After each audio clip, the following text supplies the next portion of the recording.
Hey guys, this is the first to last the Nerdom, and we're gonna get real nerdy old school and talk about our childhoods and Yes, we are. various stories. Before we do that, just in case you're new to the channel, we have this is our main channel podcast. Normally we talk about a movie or two, but this week we wanted, since it's the July 4th weekend that we're doing it, we're just doing a little bit of celebration of our own here. So kicking it back and telling some stories. Hopefully you like this. If you don't, let us know. If you want just movies and whatnot, just give us a holler. But yeah, we've got that, and we also have our weekly grab bag that usually comes out on Wednesday. We talk about various things that are interest to us as far as comic books, shows, YouTube channel picks, and then we also do a Star Trek. We're actually kind of covering the Star Trek and the new generation. I think we're going to be wrapping it up soon because the episodes are running out. Mike, I don't think I introduced you, and I don't know if I introduced myself. I'm Thomas. I'm with. I'm Mike. Right. Yeah. And to your point, I'm in the middle of a big move. My first house, first home. I'm moving from a small tiny place to a big place. So there's only so many hours in the day, and Thomas is very, very generous with his time and patience. And I want to thank you again for working with me through this to keep this thing going, keep the lights on. As I love this. Yeah, and yeah, this one we're just gonna sit back, grab a cold beverage and just kind of reminisce on why we love being nerds and whatever comes up. So like I'm looking forward to it. Yeah, and I've been holding this story in my back pocket for a time when we could dedicate some time to it. The Han Solo action figure incident. That's a pivotal story in my life that I have to get off my chest, get out there in the ether, and let everybody share in the the horror and excitement of it. Now to set this up, now is this is an original Kenner Star Wars one, or was it like a redo or something like that, or I guess set the scene, my friend, set the scene. Yeah, it's there was of the original Kenner action figures, there was two heads. There was the smaller head that looked a little bit more like Harrison Ford, and then the one that's on our screen right now is the big bulbous head. Okay. One that I think was made afterwards. I don't know if there was a likeness issue. I don't know the reason why they changed the head sculpt, but it kind of changed for the worse. But that was pretty much the Han Solo action figure that everybody had. And then I also had the Darth Vader briefcase that a bunch of the figures would go in. Okay, they're in that lower right hand corner to really nerd out. Yeah, for sure. Yeah, that's awesome. Okay. I had a friend that had, like, he was an only kid, and he had all the things growing up, and I would always go to his house and be like, oh man, I wish of course it was with GI Joes and stuff, but anyway, please continue on, my friend. Yes. All right. Yes. Okay. All right. The little bit of back history. The Star Wars was obviously a pivotal moment in my life.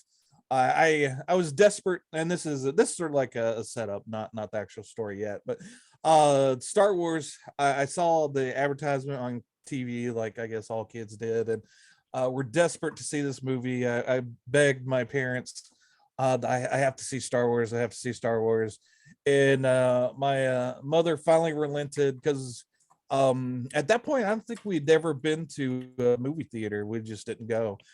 So so it was kind of a big deal of actually getting everybody together, me and my two sisters and my mom. I think my mom just took us.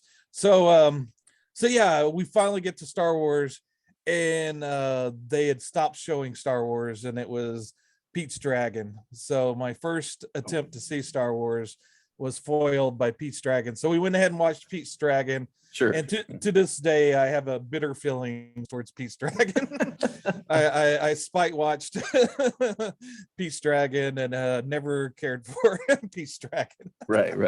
But yeah, back in those days, Star Wars movies that were popular got re-released every few months. So it wasn't until a few months later that I actually got to see Star Wars. And And then from that day on, I always, for the longest time, I saw things as pre-Star Wars and post-Star Wars.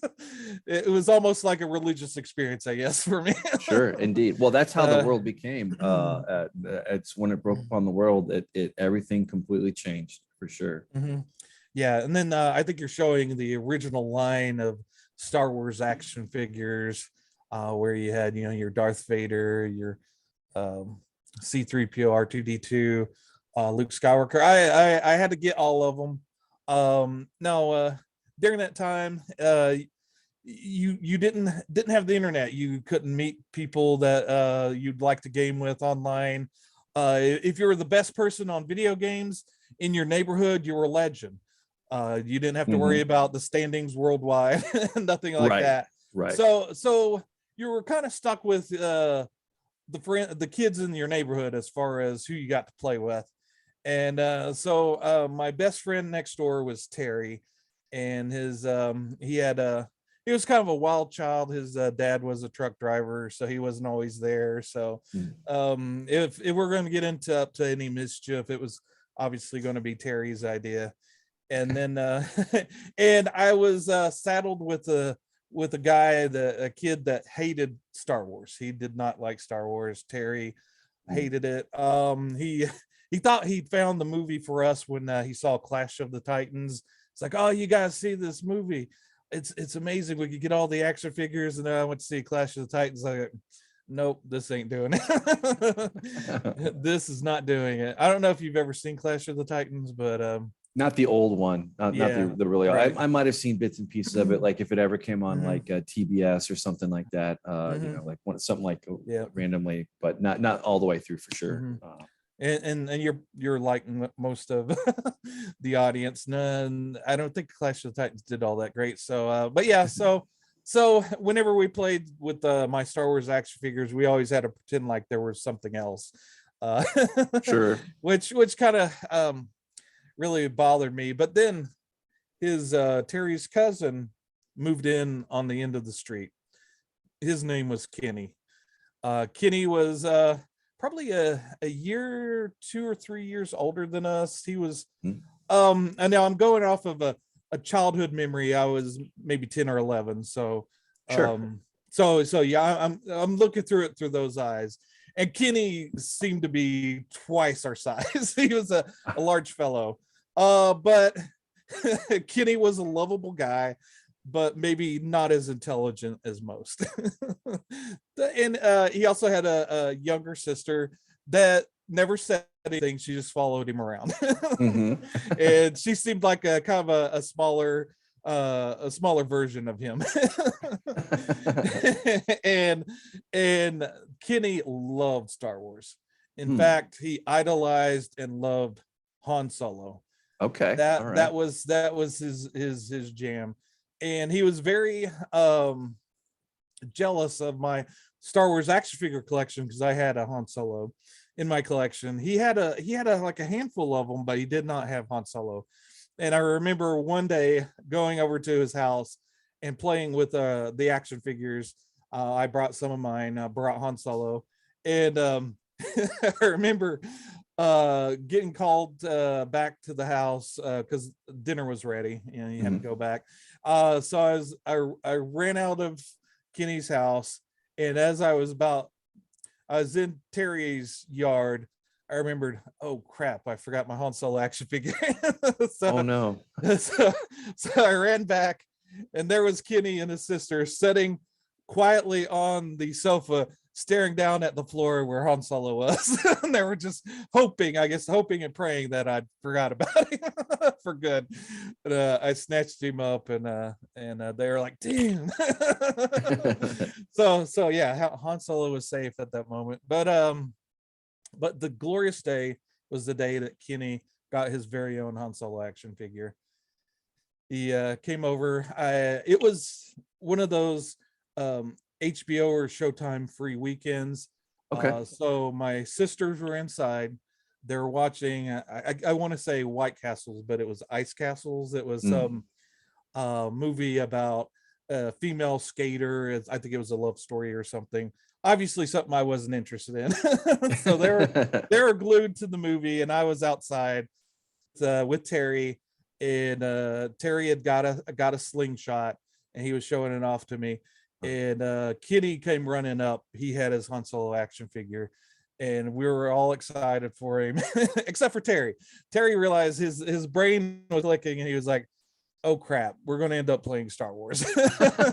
I do not want this to happen. so it's about to fill out on my lips that I could bring out my Star Wars action figures, and Terry was like, "Oh, I got my slingshot." And he goes, I'm the best shot in town. I can knock anything from any distance off of it." And he grabbed up Han Solo from Kenny's hands. It's like, I can knock him. I can hit him. And Kenny was like, in slow motion, was going, "No." And I was kind of dumbfounded. And Terry was looking around the yard. He saw this toy metal blue tractor in the yard that I had, and he immediately ran to the tractor and set the Han Solo action figure up on it. And he goes, I can knock this off. No trouble." And Kitty at that point was speechless. I was like, okay, I kind of want to see this guy's skill.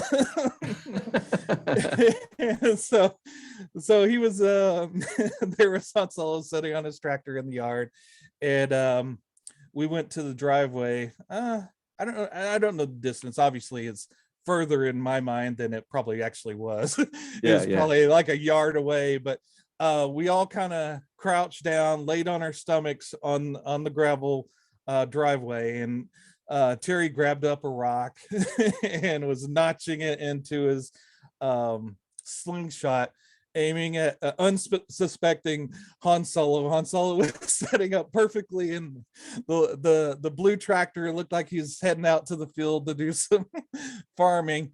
Little did he know a lethal rocket was aiming his way. And I was looking from Kenny to Terry, and Kenny was again speechless with horror in his eyes. Sure.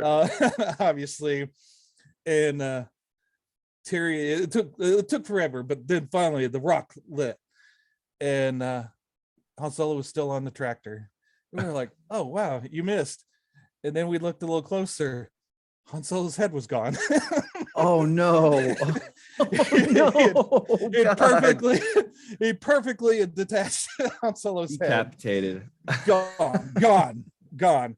And oh man. And to see the slowness of Kitty getting up from his spot and walking kind of shell shocked to Han Solo, the action figure, and lifting him up and looking at this headless thing. And Terry was dancing around Kenny, said, "Oh, I'm sorry. And I went into immediately battle plan mode. I was like, okay, well, accidental decapitations has happened before with my action figures, and my dad had actually been able to repair them. He would hollow out a thing in the head, or a little spot in the head, and would get something like a stick or something, some cord or something to kind of reattach it into the body. So I was like, my dad can fix it. We'll find the head, no problem. We'll get you fixed up. And we spent the rest of the afternoon and on into the evening looking for the head. And we were able to actually pull my sisters away from free HBO, because what not draws a crowd than an accidental decapitation. so that we had their help. We scoured the whole yard. No head was found. It seems impossible, but it is almost like that rocket took that head off into a galaxy far away. And that sucks. And I still remember Kenny, big Kenny, still speechless, holding his action figure, walking down the street to his house with uh Terry half the size kind of dancing around him apologizing. No. And I don't remember much of Kenny after that.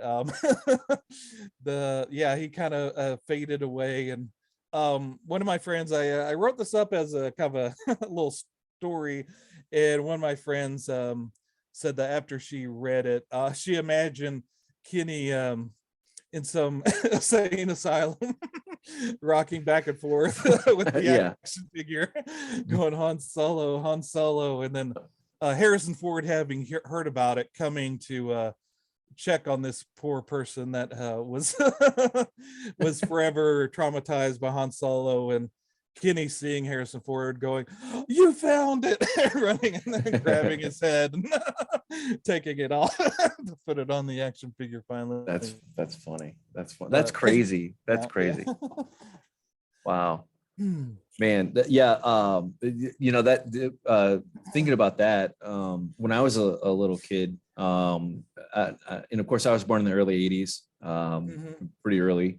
And, coming up, I was a toddler, and as I kind of grew up and whatever, I just had this fascination with Knight Rider. So I would, of course, that was a big show at the time. And I don't remember the exact timelines. And for the purpose of what we're talking about, it didn't really matter. But I loved it. I loved the kit, and one man can make a difference and all that. I had that, all that crap rolling around my psyche, growing up and all this and that.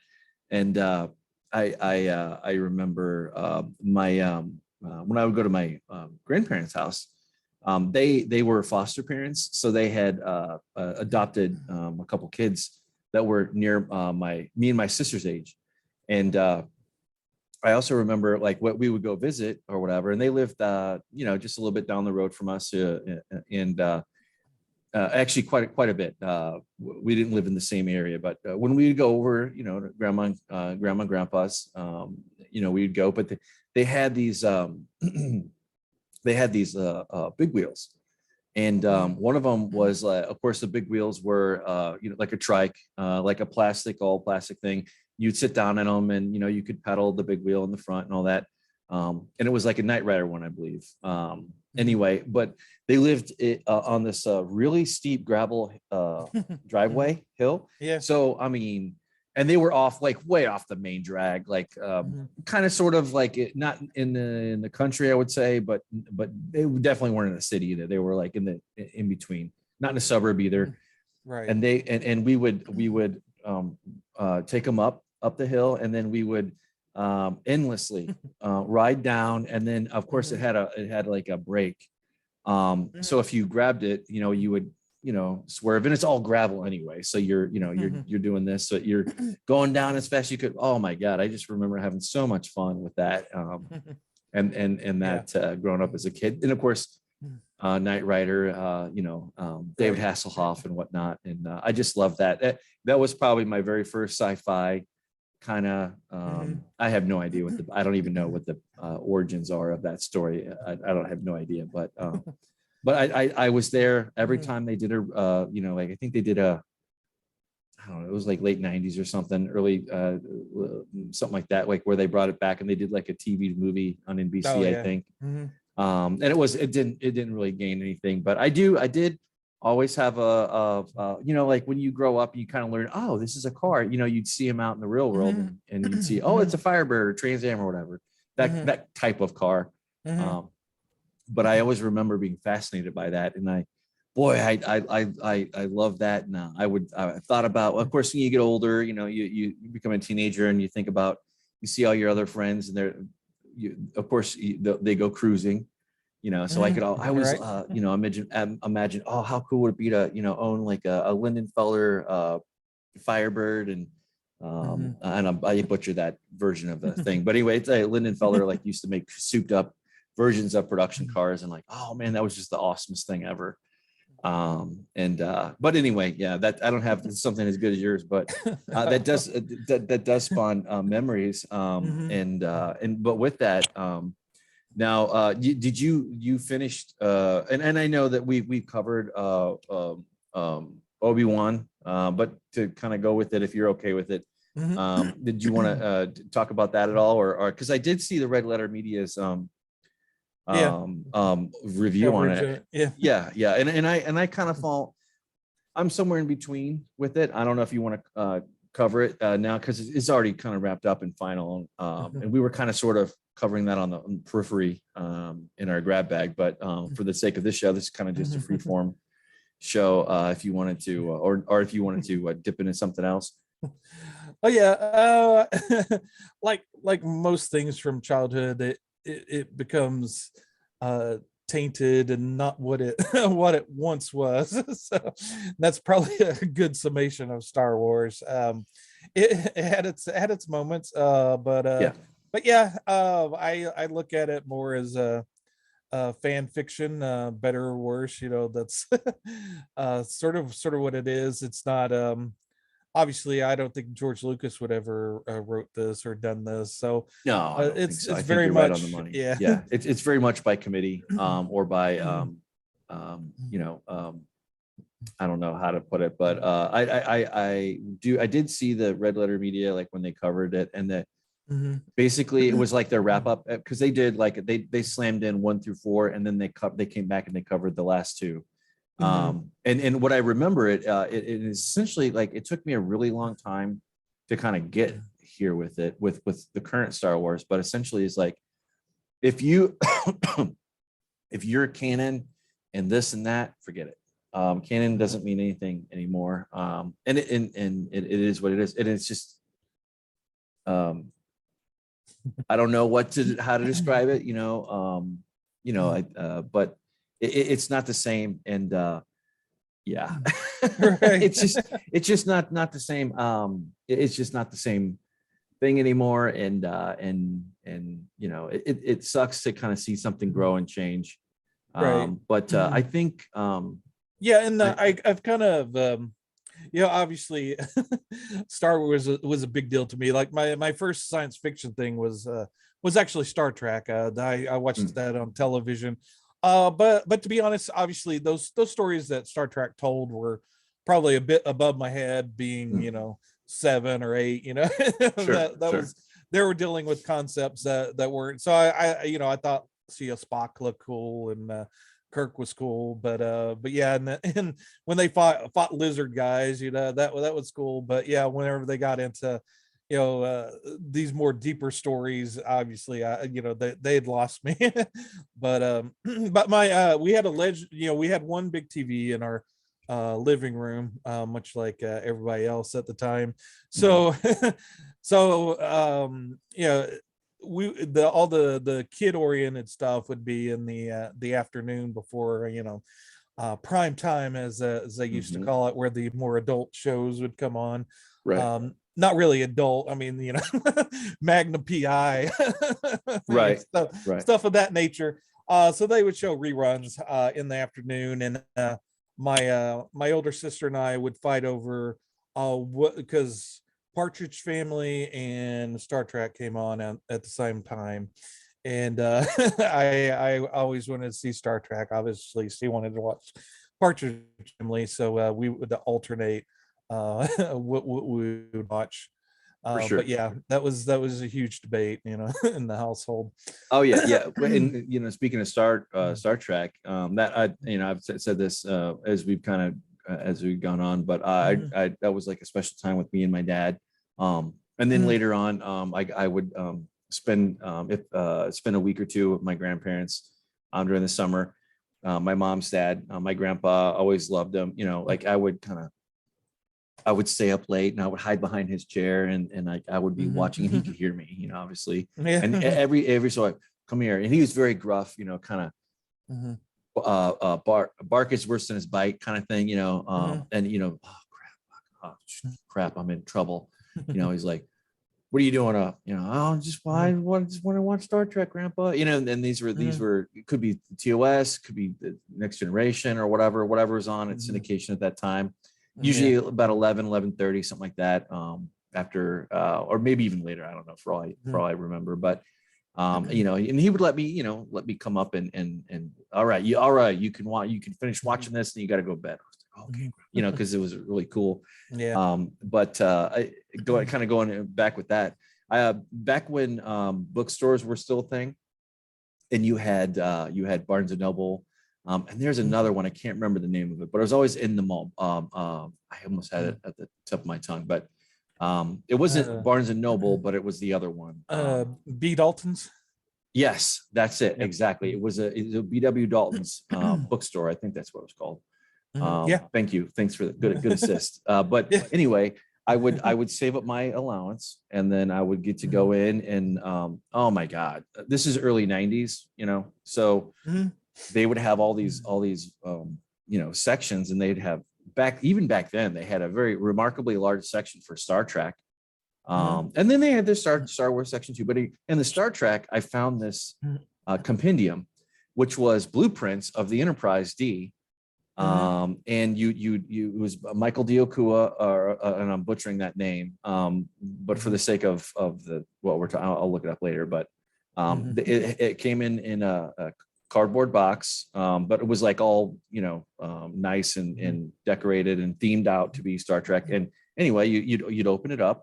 And in the box, there were these blueprints, and then they would show different sections of the ship and this and that. Oh my God, I spent hours and hours just poring over that and unfolding them and you know, learning about as much as I could. And then a lot like these. I wasn't the only one that was just fascinated by the science fiction technical stuff. You know, you know, like all these kind of a lot of my YouTube picks in our grab bag episode, like they talk about the technical this or that of this ship or that ship or this whatever. And that's no different. I remember getting a Star Wars, again, a compendium thing that would kind of explain the tech and like what this is and what that is. And like, a lot of times I wasn't connected to the story. I didn't know what story it was from. But in any case, I do remember that fondly. And and I think that's go ahead.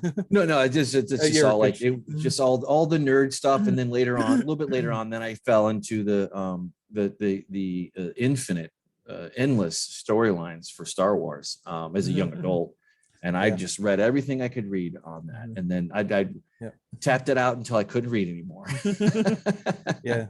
Oh, I know. Yeah, I had that Millennium Falcon that's on the screen there. Oh, that's cool. Cool. I had that. They had the X-wing, but yeah, I like that. We tend to like a lot of the same things, but we kind of approach it at different ways. You tend to do the kind of the technical side of things, whereas sci-fi. And I'm more character and human based. I'm trying to find a better word for obviously you're to humans as well, but no, I get it. You think I'm a robot. I get it. No, I'm kidding. I am a club. No. But yeah, when I was a kid, obviously since I was a boy, they got me some Matchbox cars or whatever. I never cared for those because they didn't have people. I wanted people. That makes sense. You know, the car, you know, I want, if I had a vehicle, I had to have an action figure that would go into it. Right. That just didn't make any sense because I would look at that Matchbox car and like, there's no one in there. Right. so I'd spend a lot of time just thinking about, well, who would be driving that? And I never cared about, you know, what make or model car was or any of that stuff. But yeah, so I always kind of approached it as you know, what would be driving it, what would they be thinking, you know, that sort of angle, whereas you know, you kind of get into the blueprints and whatnot, and how everything is made and everything. And I think that's cool that, you know, there's that difference between the two of us, that we like the same nerdy stuff, but kind of approach it in different ways. Oh yeah, and for the longest time when I was growing up, I was a Star Trek kid. I mean, I like Star Wars, and like I definitely loved it, and I got some enjoyment. But of the two, I just Star Trek was my jam, you know. And of course, I would when there was that kind of pseudo divide of like, which team are you on, Star Wars or Star Trek? I'm a Trekkie, you know, blah blah blah blah blah. You know, like Star Wars is cool, it's fine, but Like I think Star Wars wasn't really about the technology at all. Was it? I mean, you had the lightsaber, that was about it. But as far as it goes, like Star Trek was definitely techno babble and all this and that. Star Wars was more about the characters and the storyline. The thing for sure.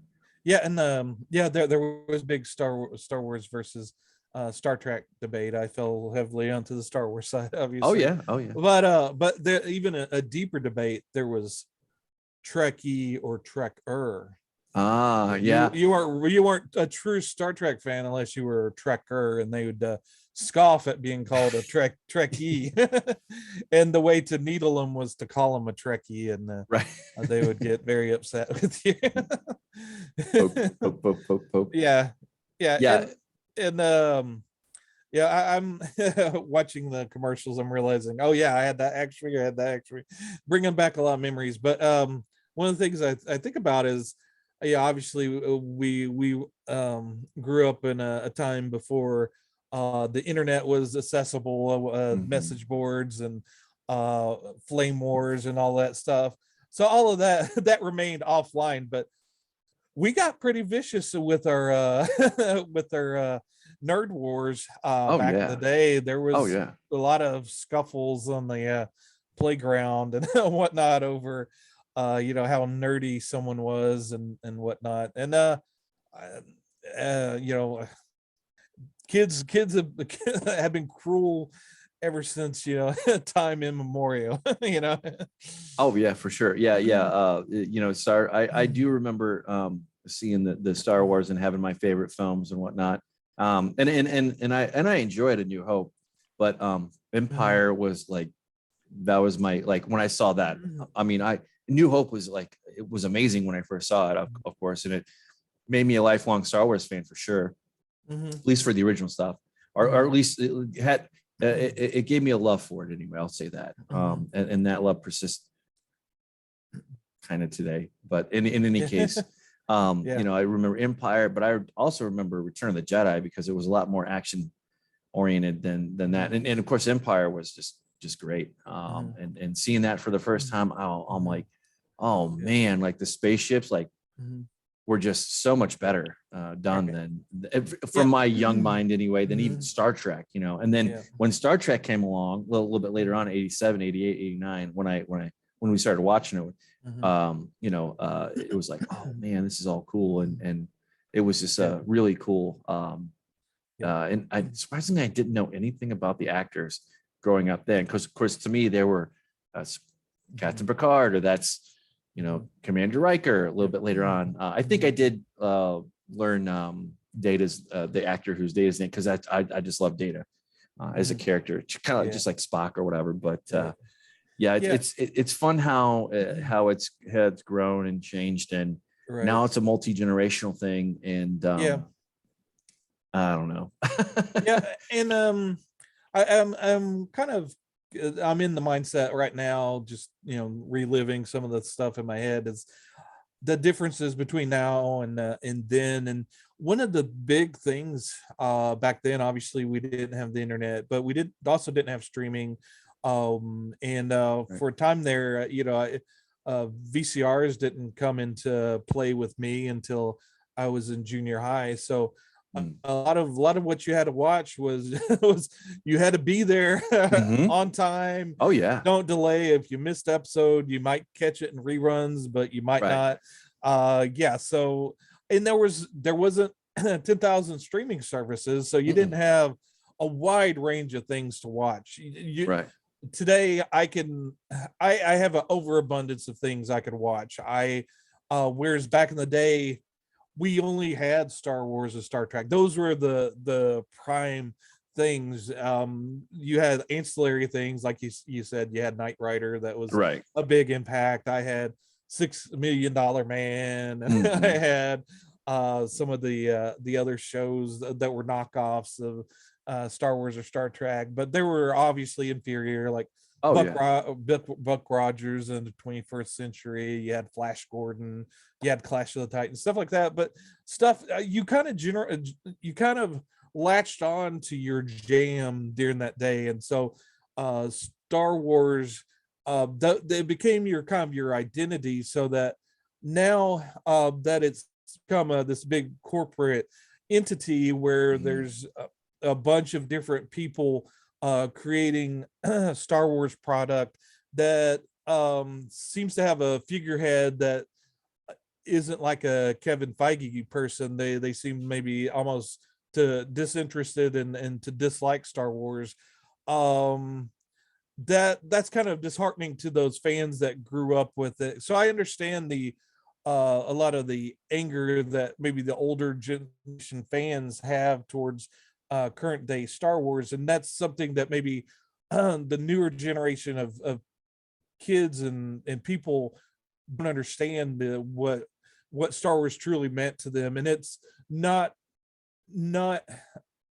to say that, you know, it seems like a corruption of what Star Wars was, and maybe Star Wars was never that thing, but to them in that time of childhood, it was, you know, there's sort of like this intangible thing that you have as a child, finding that first love of something, then so that maybe it can never be duplicated in the future. But yeah, they're constantly holding on to this. And like I said, you know, it was almost a religious experience for me. You know, I predated things pre Star Wars, post Star Wars. So I it's Star Wars over the years. I've kind of obviously become an adult and I found other interests and to kind of diversified Sure. my likes and dislikes, so that I can step away from Star Wars. As a fan, I can the inner child. I know what he thinks of the stuff, but I can also think as a reasoning adult. It's like, okay, yeah, I can see what they're doing. It's not for me. A lot of it's not for me, but you know, stuff Mhm. that like the when I first saw Force Awakens, I knew it wasn't as good as old Star Wars, but it was Mhm. tugging at those same strings that were Right. there that started it. So I think a lot of people had good feelings after Force Awakens. Maybe they didn't love it, but when the Last Jedi came out, it didn't reinforce those feelings. It tried to do something different, and people reacted the way they did about it because it was almost like an affront to their a lot of their childhood. So I would um agree. Yeah, I remember seeing The Force Awakens with my brother-in-law and my sister, mhm, and we all got tickets, and we're excited. And of course, we had our chance to see the prequels, and even there was a mhm, period of time where they re-released the original films in the theater. And if you were in that time period, you could actually see the original Star Wars or even the prequels, kind of again. I do remember that. And I remember when The Force Awakens came out, I remember really liking it and enjoying it, at least for like a mhm, first, like, don't know what's going on, pleasantly mhm, surprised. A lot of storylines were teased that never came to fruition. mhm, And then I do believe I did see the second one. That was The Last Jedi, right? mhm, And then I always remember, I always forget. Like pretty much after that second one, after that, I stopped remembering the movie title a little bit on purpose, mhm, just because like I mhm, was just like I think there's a lot of it kind of took folks a minute or two to catch on and see what they were doing, and they're for lack or for better, they were dismantling the old way, and mhm, then trying to build up and go in a new way without having to have this baggage of the old characters or whatever, so mhm, that they could, I guess, make new IP or something. I don't know, mhm, but mhm, I do know that one of the things that will never come again is back in those days, less was more. I mean, for crying out loud, you had 3 movies that were released over the span of like whatever, 10, 12 years, mhm. 13 years or so, like whenever return, I don't know, look, it doesn't matter, but the It point was is, it was over a period of 9 years because it yeah, took yeah, you're right, you're three right, years to make each movie. right, but Or actually, I guess it was more or less six because Star Wars came out and then there was 3 years between that and Empire and 3 years that's between true.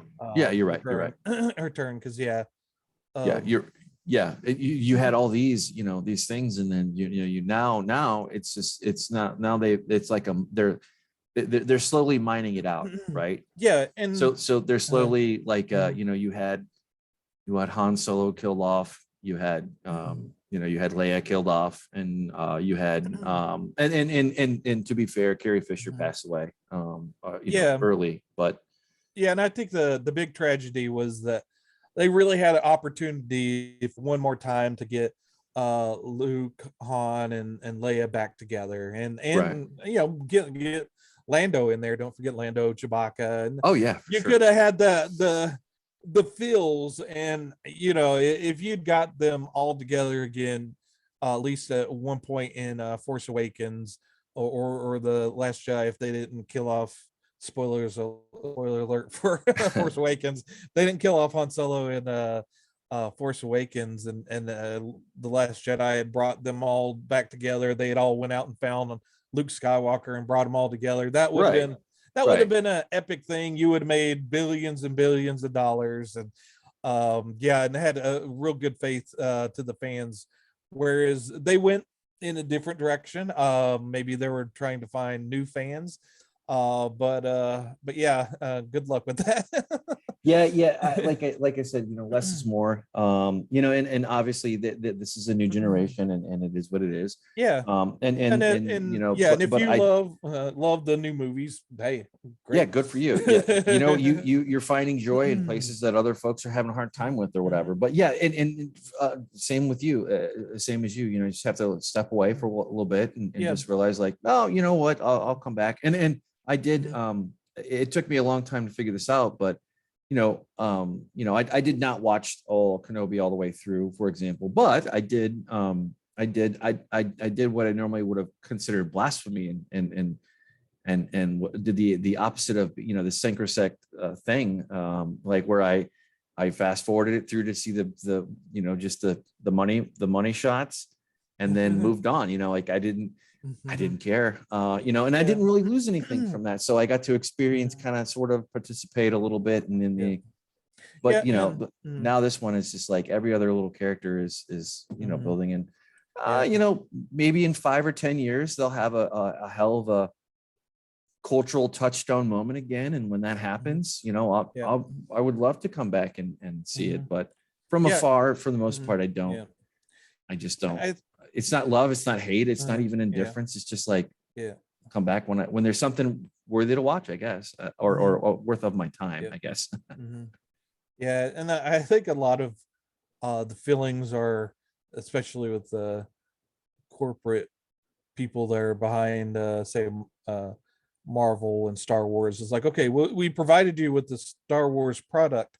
Why don't you love it? Whereas they want the the unsurprising love of fans, and that's that's not always a thing, because even with my beloved Star Wars, by the release of Return of the Jedi, I was a teenager at that time, and I was one of those fans that would read behind the scenes magazines and all this stuff. And my understanding, which I think is backed up by various articles, is that Return of the Jedi was kind of inspired by George Lucas from Vietnam War, and the fact that the guerrilla style combat was able to overcome this giant that had all the technology behind them, which is a fascinating idea. And it was originally going to be Wookiees on the Wookiee planet, and that it wasn't going to be it wasn't going to be those cutesy Ewoks. So at that time I wanted to see that movie. That would have been my movie. So I never truly loved Return of the Jedi, because it kind of wussed out on the concept and added these cutesy Ewoks, where when I was a teenager at that time, I was like, I don't need these teddy bear guys. So it was never it was always my least favorite of the Star Wars movies. And at that point, that early on, I learned how to criticize and analyze the things that I love and find out, if it goes in a way that I don't like it to, I'm not particularly mad at it. It's just I understand what they were doing, but I just don't like it. So, and then that was my approach for everything from that time on. Is like, if I'm watching something that I love, but then it takes a left turn, I'm not gonna hate it. It's just went in a direction I didn't want it to do. So, and I also learned that from the comic books I read. It's like, you read 12 issues of a series by one writer of X-Men, and then they get a whole new creative team on it, goes in a direction you don't want it to, you just stop collecting. Right. It's Right. like you Right. stop collecting that title, you still have those original issues that you love that you can go back and read. But yeah, so I was never held anything to a standard where it was Right. like a personal affront to me when something went in a direction that I didn't like it to. And I think that's probably the healthiest way to approach things. But I understand the rage that some people have for things, because I always liked various things. I didn't focus in on one thing. So I could see, Right. if Star Wars was your world, you had all the collectibles of Star Wars. You had, your car was detailed with Star Wars stuff. You named your kid Luke. I can understand Right. maybe the frustration and anger if that franchise that you love went in the direction that you didn't want it to. But you kind of have to learn to deal with that stuff. Yeah, it is a different era. It is a different time. And nothing stays the same. Obviously, everything evolves. But you had this. You had the first three, and it was and then the prequels came along, and then we're told, well, it's really the story about Anakin. It's about the fall and the redemption of him, as we saw in the original three, and then the third set was just too. There was just too much of a break between one way and then you go to another, and then it just kind of goes on. And to this day, what is the last film called? Good grief. I think it was the Rise of Raylo. I think it was. Yeah. Or the Rise of Skywalker. Whatever that one. I to this day I still can't.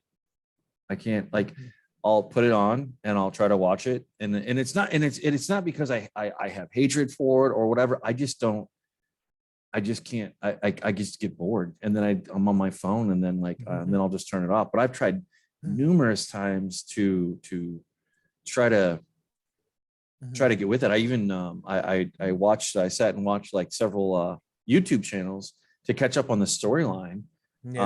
At that point, to try to get in, and I kind of sort of got into it, but I think I had a choice of doing something else. And because I was going to plan on going to see it in the theater, but then I think I ended up doing something else, and I just never returned to it. And I was just like, whatever. Yeah, I was. Oh well. At that point, I wasn't like 100% Star Wars, so I wasn't planning on seeing it in the theater. But at that time, is pre COVID, so right, just before COVID hit the world. Right. 2019 was when it came out. I do remember that. The December, I think. But yeah, so I was still going to the office, and one of my coworkers at the time was a younger guy. He was in his I'd say mid-20s, but he was a big nerd like us, and was a Star Wars fan. And he knew that I disliked the Last Jedi, and but he had seen the Rise of Skywalker, and he said that corrected a lot of the things, and that he was sure I would like it, and that he loved it and all this and stuff. So I was like, okay, well, I'll give it a shot. And it's a deeply flawed movie that has the scenes are very frantic. They're like 2 or 3 minutes a piece. The things are jumping from planet to planet, thing to thing, and because it would I tried to cram maybe two movies into one. It was trying to fix what a lot of people saw was wrong with Last Jedi, try to fix those things, but then also please everybody. And I don't know, I don't think it um, pleased a lot of people. I think the people it was trying to win back wasn't won back. But like my coworker loved it, so there are those fans of it.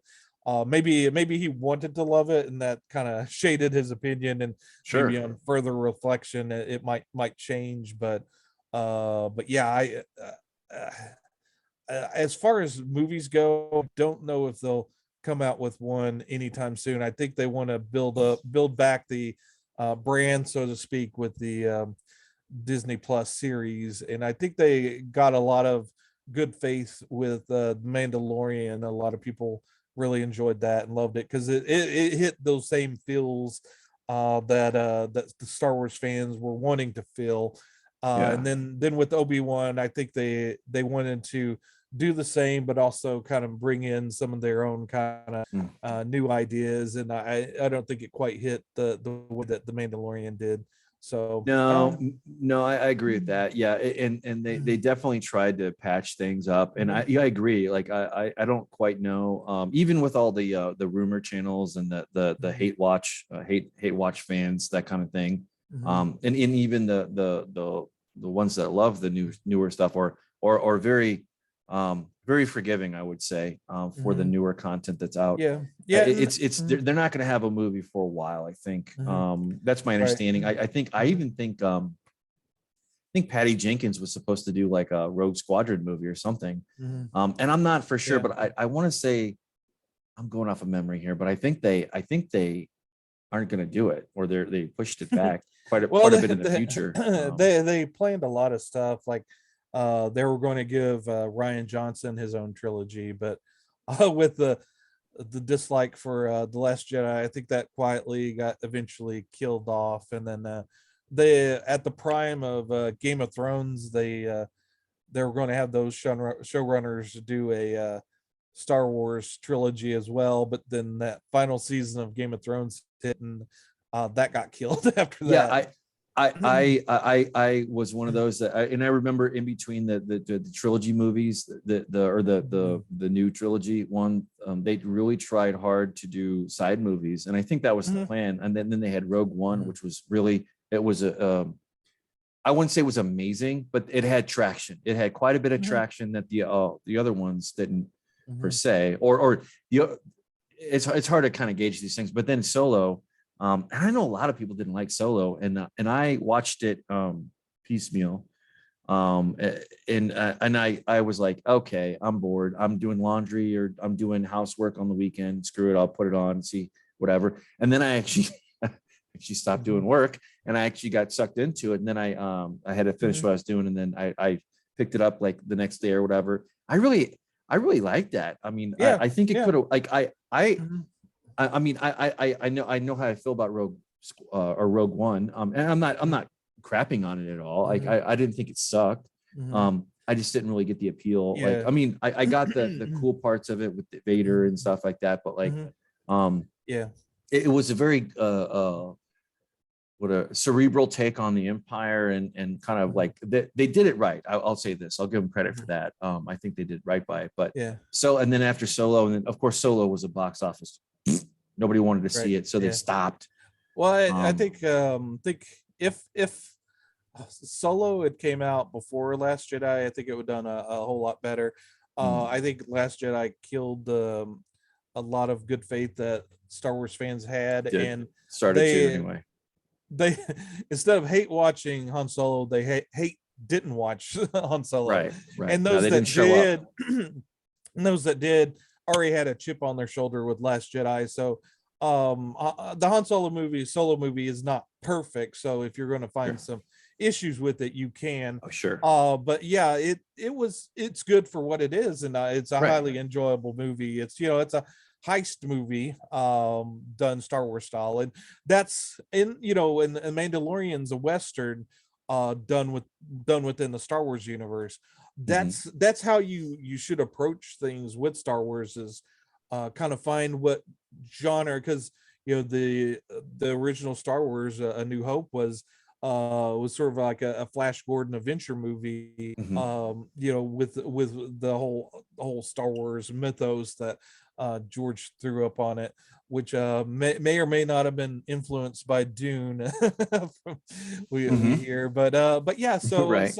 so Star Wars, um it's, you can find your way into it, but you have to kind of find what kind of story you want to tell, and tell a good story, and that's obviously the key, is tell a good story with good characters.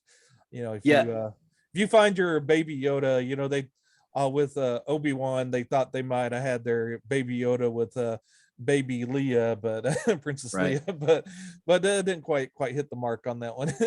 Yeah, I agree with Red Letter Media, and that it could have been a really good movie, or a good decent movie, minus the other things. But maybe that would have worked, maybe not. I don't know. Who knows. But Yeah, yeah, I do think that you know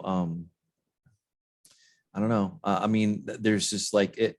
I think that I heard somebody say, I think Nerdrotic said something along the lines of like um, you know um people are gonna stop showing up, like after the normies stop showing up, then they're gonna be left with whoever's watching, I guess. But they can only do this thing, like where the Mandalorian in the season one, you had this cameo, you had this big tease up for Skywalker, Luke. What that was, yeah, that was at the wasn't that at the end of the first season? no, second Oh, season second, was, you're right, second yeah, season. And then it was just like, okay, what was the draw? Oh yeah, that's right, Baby Yoda, that's right. Was season yeah, one. That was the whole yeah, story with that. yeah, But like, yeah, yeah. you have this, and then I heard there's rumors of a Darth Vader one. I'm not going to be there to see it unless I hear it's something significant to watch. Well, and But it can be done right, because like I enjoyed the Darth Vader comic book, and I sure. think you can find things in alternate the different media. Like Mhm. there's so many Star Wars fans that haven't watched the Clone Wars animated series, and that It's was true. the first few seasons was headed by George, or oversaw by George Lucas, and ran by Dave Fillion. That's gotten a lot of Baloney. Yeah. love. Yeah, Filoni, the got a lot of love from the Mandalorian. He Mhm. oversaw the Clone Wars, and then on into the to Star Wars Rebels, and then currently he's doing the Bad Batch, which is a really good animated series. You have your trope of the cutesy younger character Mhm. that kind of plagued Rebels, and then the Bad Batch. But it's you could deal with it's animated show, so the tropes of an animated show, Sure. an American animated show, is there, but yeah, they tell good stories, and it is Star Wars to me. So if you wanted to watch something Star Wars, that's you haven't watched those are a good thing to maybe check out. Yeah, yeah, I agree there. There is some stuff. And to kind of speak on the Clone Wars, that was the prequel babies, right? So like the Mhm. prequel, and what I mean by that is like you had the prequels that came out in the early OOs, whatever, or like very the very end of the 90s, going into the Mhm. OOs, and you had those come out Mhm. in series. And Mhm. those kids that grew up, they also grew up with the Clone Wars, and that's their jam, and that Right. there's like that thing, and then they're always going to continue to. But the days of like and we've covered this before, or we covered it tangentially about, and since we started the show with talking about toys, um that they don't sell toys like they used to. No. And it's not a surprise, and I don't think it's one reason. I think it's a multitude of reasons, because just kids don't play like that anymore, because they have just so many other things that they could sit and watch or play, or video games are such a big part of, like, even on mobile devices and iPads. There's just so Mhm. many other draws, but so it's not a Mhm. wonder why Mhm. these toys didn't sell like they used to. Well, Well, and different, completely different yeah, world, you know. yeah, like you said, the market for toys now is adults like us that No, collected toys when we were young. yeah, That's there's I recommended a few weeks back the Man Cave Collectibles. I mean, they're guys that go every week and check out what's on the shelves for toys. mhm.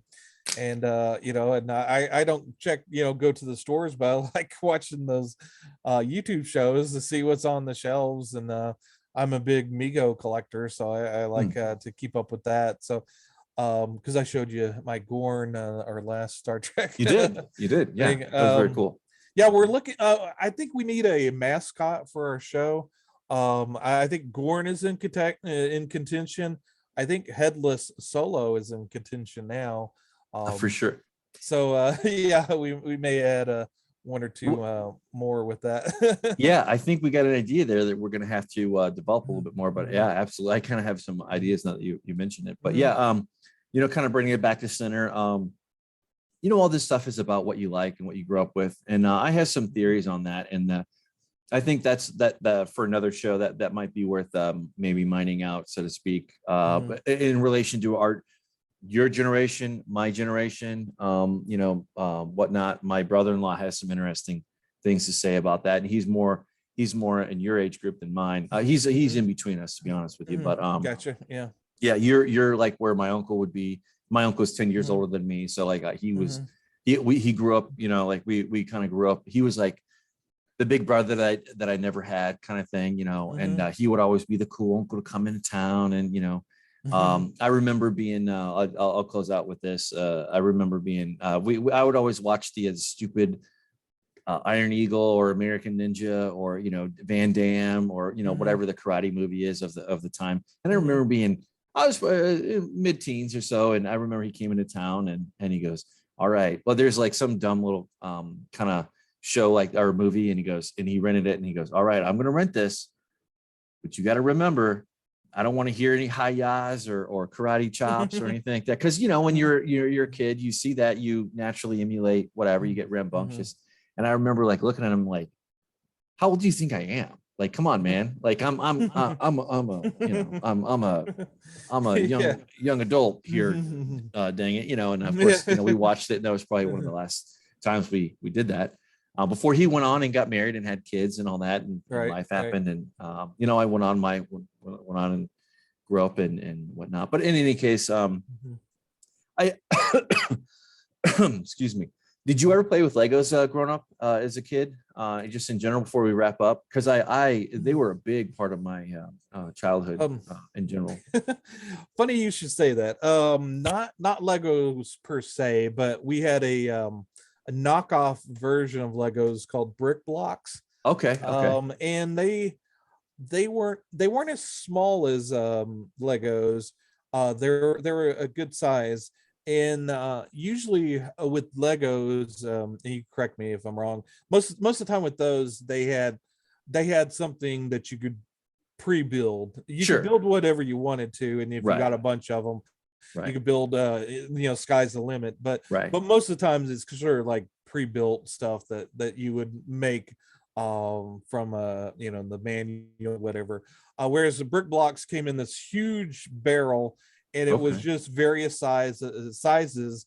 And so one of the things that me and my younger sister would love to do would be to make various uh, buildings and various things for our action figures sure, to live in. And I think some of them had, you could create wheels and stuff. So we created vehicles. But yeah, we had endless Friday nights where we would we would sit and watch something like Miami Vice or the Dukes of Hazard, and while we're watching, we're building something for our action figures to do, hang out in or whatnot. And but yeah, so yeah, we did. I did have something like that. yeah, sure. Well, and who can forget Lincoln Logs and all that too? Oh yeah, I had some of those. Yeah. And I can't remember, but there was like a wooden toy that they made back in my dad's generation. But my grandparents would always have Mhm. that when we go and visit his parents, my Mhm. grandparents, and then Of course, you would always build up a little town or scene or something, and have your character, your favorite characters or your fan fiction stories. Now it's kind of fun. It's kind of fitting now that we're back in the fan fiction, and be careful what you wish for. You just might get more than you want, and it leaves very little to the imagination. And then you have these big, of course, we're in a big generational churn and shift, and we always are. But my mom would comment that you could put me in a room with the big thing of brick blocks, and I could spend hours just messing with that, and wouldn't hear a peep from me, which I guess now they would probably think I was on the spectrum, which maybe I was. But same here, man. We're all who we are.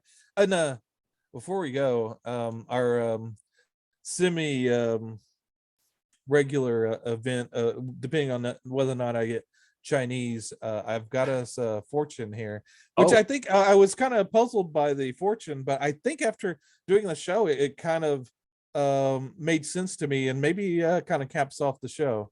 Let me know what you think. The face of nature reflects all of life's ups and downs. Interesting. Interesting. And on that fortune cookie note, we want to draw eyeballs back to our our show, and this is kind of a little bit of a down episode here, just kind of reminiscing and whatnot. But if you like what you see, you want to see, you have more recommendations on things you would like us to cover, please let us know, and then we will do our best to cover it or talk about it in passing, for sure. Like, subscribe, comment, and then as a teaser, which Mike doesn't know, I'm going to spring it on him in the grab bag. I have something maybe a little special that everybody can be involved in, so check out the next grab bag for that. Awesome. Yeah. And grab bags is back to you on Wednesday. This Wednesday we're gonna have a bigger episode, to more jam-packed, and then likewise with our Friday coming up show this week, which is our mini series on trekking through Trek, essentially, I guess, for lack of a better term, Strange New Worlds. And with that, I've been Mike, and I'm Thomas. We'll see you later. See you in the stars.